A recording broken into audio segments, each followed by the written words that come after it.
Thanks for the introduction. It's my great pleasure to be closing the first day of this very nice workshop, and I think less than 50% of people are sleeping, so that's a good sign.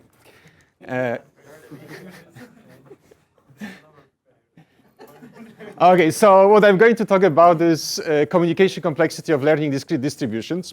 And this is joint work with Ilias Diakonikolas, Elena Grigorescu, and Abhiram Natarajan.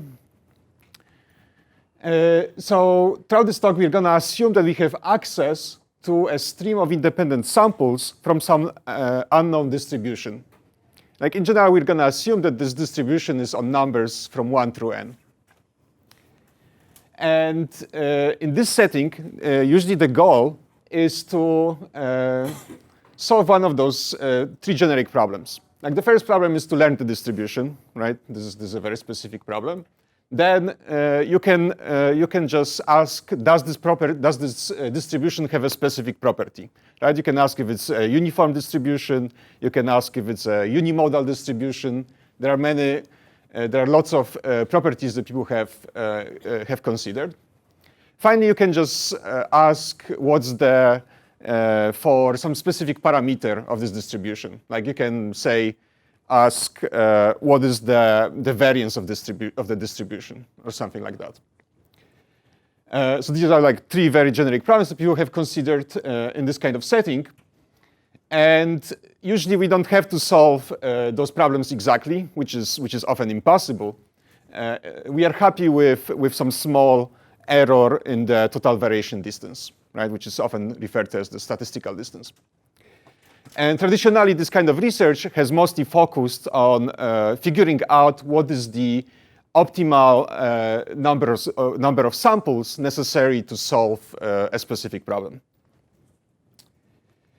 So in this talk, I'm gonna mostly focus on the problem of learning the distribution. Right, so again, we have a stream of samples, and we want to output the distribution d prime such that the distance between this unknown distribution d and d prime, the L1 distance, is at most epsilon. Right, and it is known that the sample complexity of this problem is n over epsilon square. Okay, so more specifically in this talk, we would like to consider a slightly non-traditional setting in which the samples are not held by a single player, right? There is not like a single party that receives all the samples. The samples are distributed among several players. For instance, this could be the samples could be held by different data centers. Right? And then we want those data centers to communicate with each other and output the solution to a specific problem that we consider. Right? And so the natural question is, how much do these players have to communicate? How much information has to be exchanged? Is there a sublinear, is there a protocol for solving a specific problem that uses a sublinear amount of communication? Right, and this turns out to be a very important thing. Like, you know, if you work at any big company, it sometimes happens that you have some data set that is, you know, say in Texas, and you would like to get you would like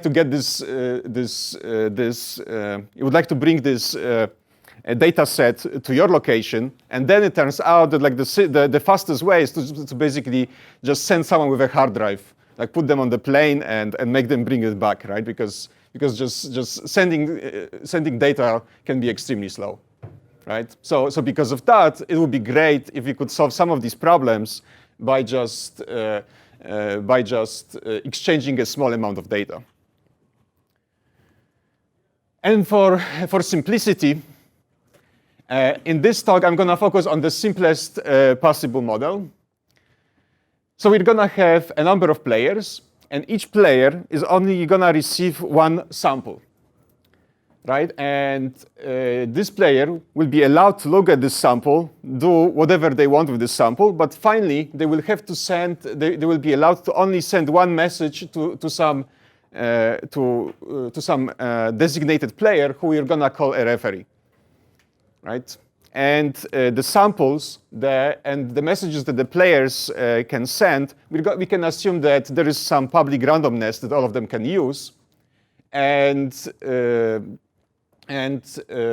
they can. We do not require that all players follow the same algorithm, right? Each player can have a specific different procedure for generating the message, and the referee, for every message, the referee knows who sent this specific message. Right, so the referee knows what this message means in the context of the specific player sending it. Right, and finally, so later the referee can spend some amount of time looking at those messages, but finally has to output the solution. Right. How should we think about the number of players? Is it like a constant in relation to n? Well, so because we're going to be talking about the distribution learning problem, right? So the number of samples we need is n over epsilon square, and because we are assuming that the number of that each player has only one sample, so in order to be able to solve it up to like small additive constant in total variation distance, right? We have to assume that the number of those players is large, right? Like at least the number of samples that we need to solve this problem, right? Yeah. The domain size is known, the epsilon is known, and they're just sending messages. Okay, so when wouldn't like one way to think of, I call this this model, which has a different name, simultaneous communication. I think something like that. There is some other names for this model. Yeah. So I call it survey complexity, right? Because in this case, we have this distribution. You can think of like you have a number of candidates. You want to figure out what is the number of people voting for each candidate, right? So if you want to approximate this distribution well, you can assume that everyone you ask about who they would vote for, right, is basically gonna be sending a message to you with some information about who they would be voting for, right? And if you choose these players, these people you ask who they would vote for, right? Then basically this is like the question of how much information you have to exchange, to how much information those guys have to send to you for you to successfully conduct the survey, right?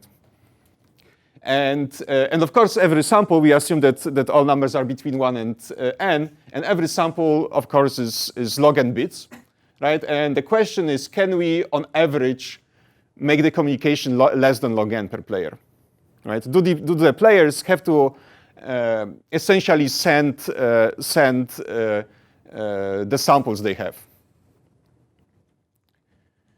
Okay, so let me just briefly mention that there has been a lot of recent interest in communication efficient learning. So there is a number of players. I'm not gonna really talk about them.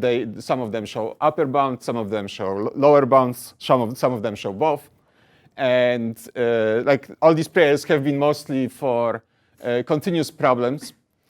And like one example of a sample problem is, you get a bunch of, so there is some underlying Gaussian distribution. You get samples from this distribution, and you want to estimate the mean of this distribution, right? Like for instance, Hui had a paper on that, and also tomorrow, I believe Mark Braverman is gonna give a talk on this problem.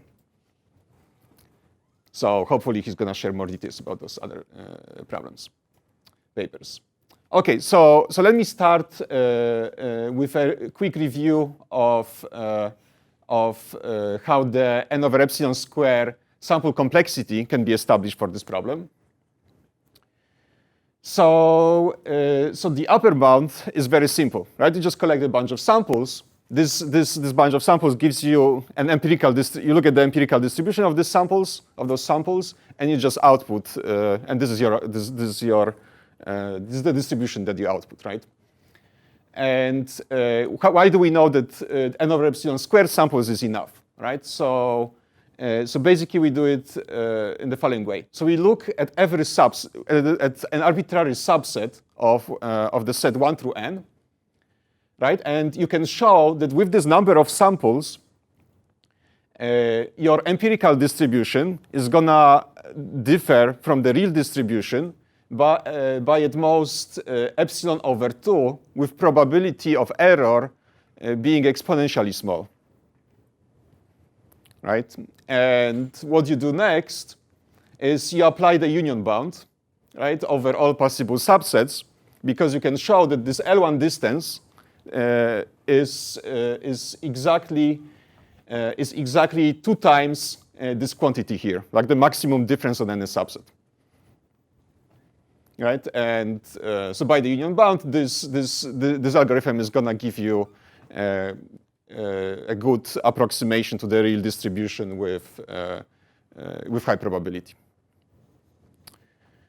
Okay, how about the lower bound, right? So let me just quickly mention something that you perhaps know, this is the fact that Heffding's inequality is optimal, right? So basically you have an epsilon biased coin, but you don't know which way it's biased. Is it biased towards tails, or is it biased towards heads, right? And if you want to figure this out, then with, say, probability 99%, then you need 1 over epsilon square coin tosses, right, to solve this problem. Right, and the lower bound builds on this fact.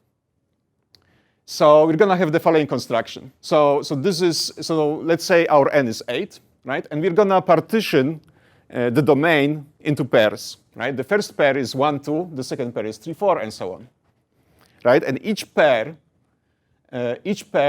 is gonna be slightly biased, right? So the probability of drawing something from each pair is the same, but within the pair, the 2 elements that belong to this pair are gonna have slightly biased probabilities, right?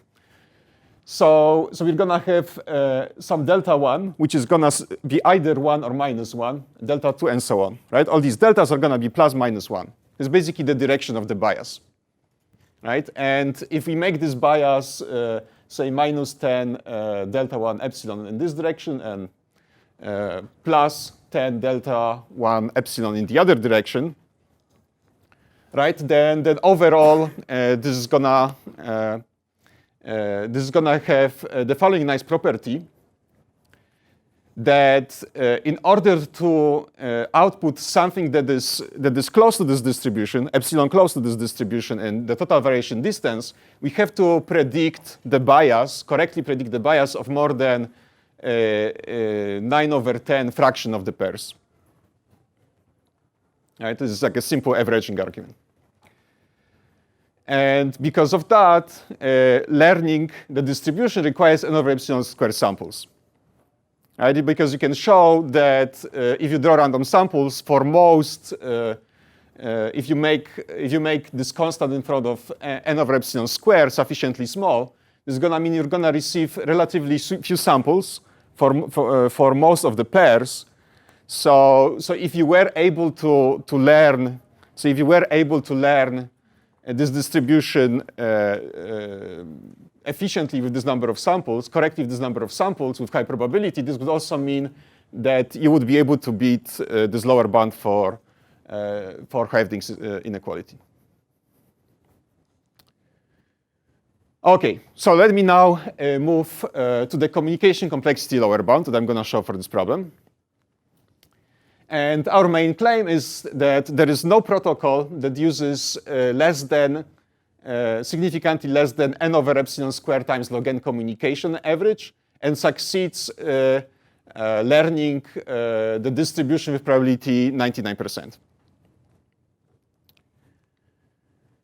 Okay, so let me just say that you can assume that the number of players is at most n over epsilon squared times log n, right? Because if there is more players, then they would communicate more, right? If there's a player that doesn't say anything, then why do you need this player? You can just exclude this player from the protocol, right?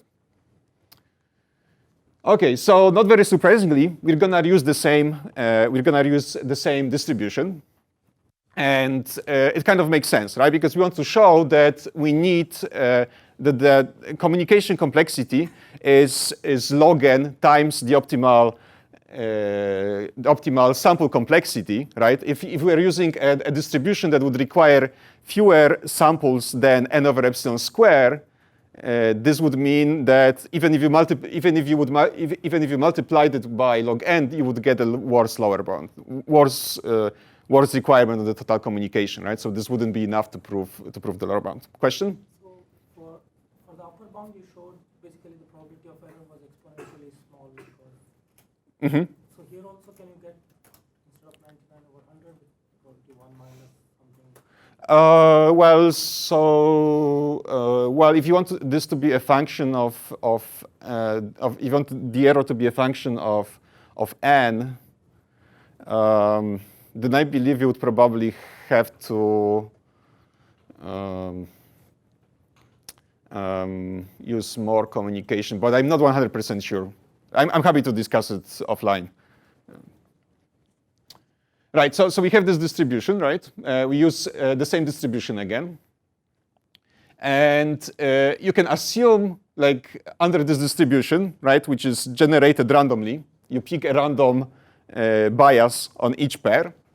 So once you know that your distribution is generated randomly, you can assume that the protocol is deterministic, right? We're going to show that because there is a setting of random bits that this protocol uses that is going to create at most slight loss in the probability of success, and the expected communication is going to go up by at most a constant factor, right? And we're going to so there is such a so if there is a good protocol that uses less than n over epsilon squared times log n communication, then there is also going to be a deterministic protocol with the same property.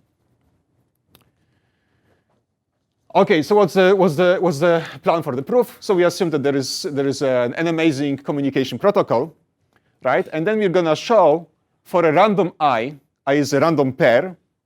We're going to show that the messages are going to reveal very little about delta I, even if the referees provided some additional information. And this is going to mean that the referee will be able to predict delta I with small probability. I mean, the referee is going to be very unlikely to beat basically a random estimation, right? And this is going to mean that the original protocol will only be correct with small probability over 1/2 when it comes to predicting coordinates of this hidden vector delta 1 through delta n over 2, right? And this is going to be a contradiction. Okay, so let's modify the protocol first. So let's look at a specific pair, right, in the domain. So we have let's say it's 2j minus 1 and 2j.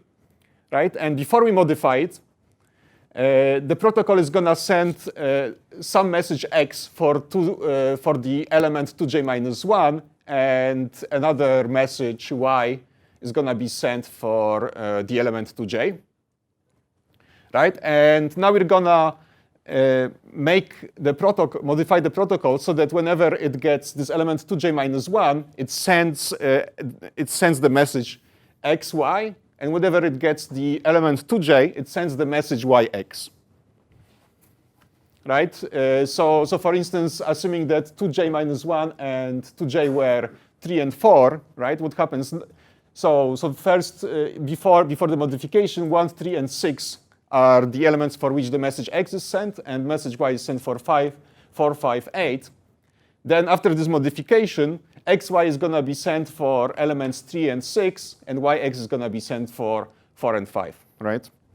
So what does this change in our protocol, right? So first of all, the communication complexity, the expected communication complexity is only going to double, right? And the nice thing about like replacing x and y with xy and yx is that this partitions the pairs. This basically partitions the pairs, all pairs in the domain into Each message is basically gonna reveal some kind of bias on some subset of those pairs. Okay, so there are three cases that we have to look at. Like now we look at a specific player.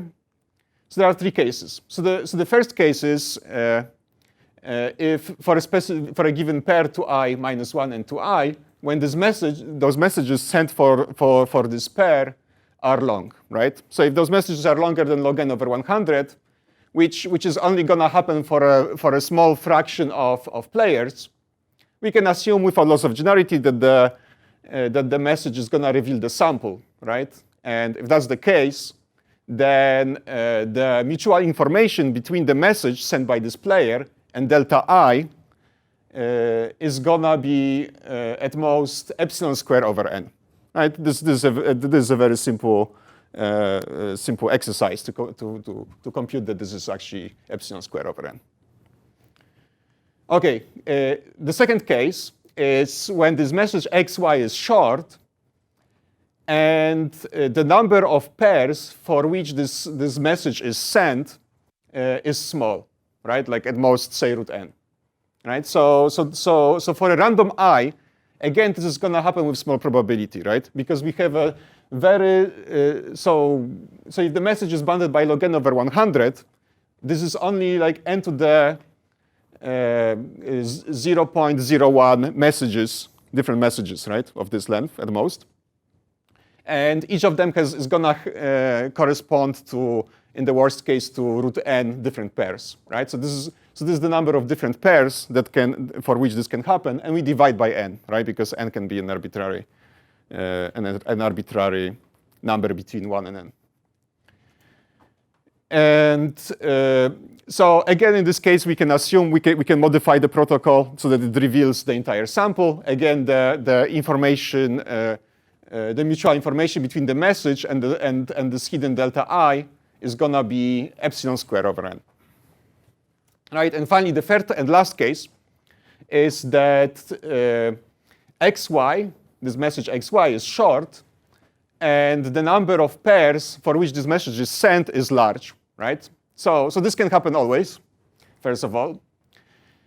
But then delta I has very little impact on the probabilities of those messages x and y and x, right? So it won't. So this information about one of those messages won't help us too much, right? In this case, you can show that the mutual information between the sample and this hidden delta I is at most epsilon squared divided by n times the number of pairs, and the number of pairs is at least root n, so it's gonna be epsilon squared divided by n to the 1.5. Okay, so now we're gonna look at how much this overall reveals about this hidden variable delta I, right? So let mj be the message of the jth player, and m is the total. Is basically the transcript of the protocol. It's all the messages sent by all the players, right? And you can show that for all but the small fraction of i's, the sum over all j over all messages of the mutual information between this hidden variable delta I and the specific message is gonna be small. Right? You basically just collect the information from the previous slide, and this thing is gonna be subconstant. So what does this mean? Well, it turns out this implies that the total mutual information between this hidden variable delta I and the transcript and basically the collection of all the messages is gonna be small as well, right? So in general, it's not the case. So this doesn't hold always, right? You can come up with random variables where the mutual information between the messages between this some hidden variable and the messages is not the sum of those mutual informations, won't upper bound the mutual information of how much you learn overall, right? Like the simple example you can think of is if you have a variable x and y, which are completely random, 0, 1, and you have a variable z, which is the parity of those two, right? Then each of them individually gives you no information about z, but together you actually learn a lot, right? Fortunately, it's not the case here because once you fix delta I, then those messages generated by players are independent. Then you can show that the mutual information between those players and is 0, which also implies that something that is called interactive information is going to be negative. So overall, this statement holds.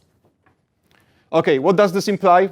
So at the end, the referee, everything that the referee learns is that this mutual, basically this mutual information is going to be very small, right?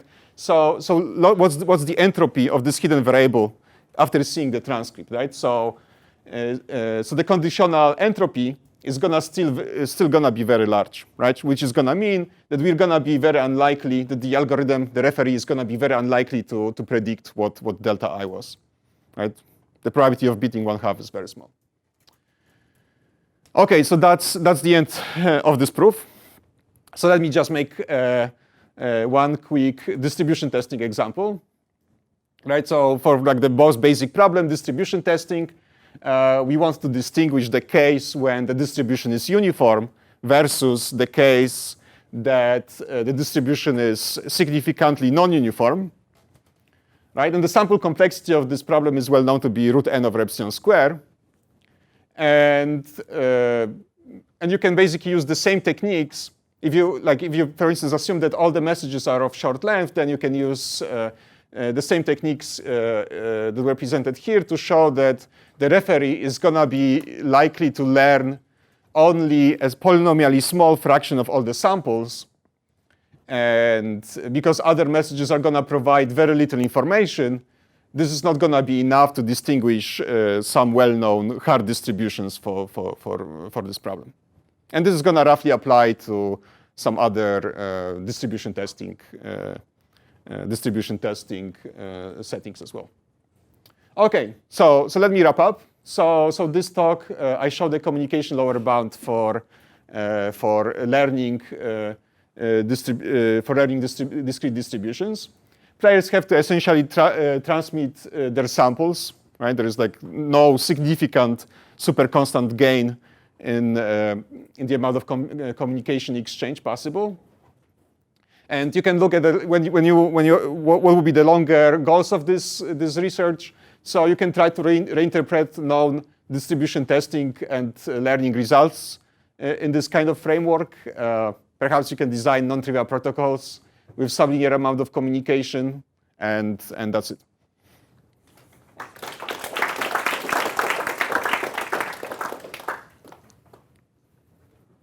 Questions for Krzysztof?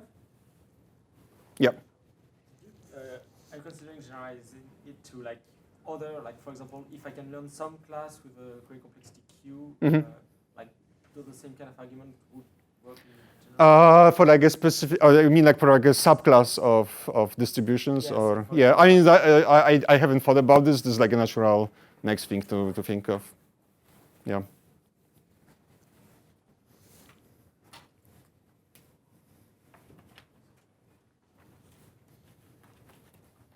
right, thanks again.